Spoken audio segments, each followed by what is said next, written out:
Also in Hamilton, a man says he's out $25,000 after a fraudster posed as a Scotiabank employee, even calling him from what appeared to be the bank's official number. The scammer told the man she was trying to stop fraud on his credit card, but actually she was trying to enable it. Kelly Botello explains. About 8 weeks ago, Dale Patenaude says he noticed he had a few missed calls from Scotiabank.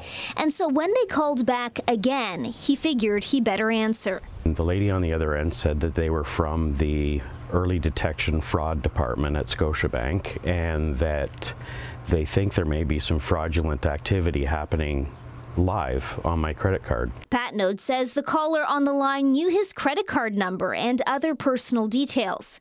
And so when she said she was going to text him a verification code to help stop the fraudulent charges, he complied and told her the codes. By the way, the number that they called me from was the number on the back of my credit card. The text message that they sent me with the verification code came from a number that I've received verification codes from previously. From Scotiabank. He thought the so-called bank employee was trying to protect him from being scammed, but he says it turns out she was the scammer. By the time he hung up and was on the line with Scotiabank's actual fraud center, it was too late.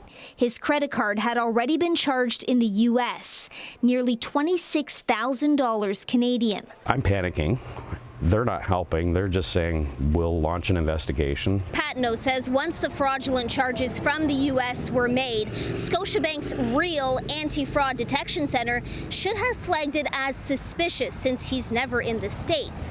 But instead, the bank sent him a letter saying he demonstrated gross negligence for not protecting his private information. So far this year, the Canadian Anti-Fraud Centre says Canadians have already lost over $11 million to this type of fraud, and it's a very sophisticated scam.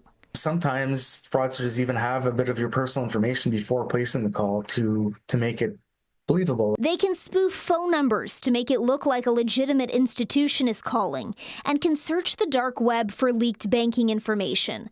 The Canadian Anti-Fraud Centre says the only way to combat this is to be the one to make the outgoing call, because once the money is gone, it's hard to get back. Recovery is rare for fraud generally. Patenaude says he's filed a police report and is still waiting for Scotiabank's final decision on whether he has to foot the bill for the charges that apparently went to pay off someone else's student loans. I have a daughter who's going into grade 10, who I'm hoping will be going to university, and now I'm stuck paying off some stranger's education. His advice? Don't pick up the phone.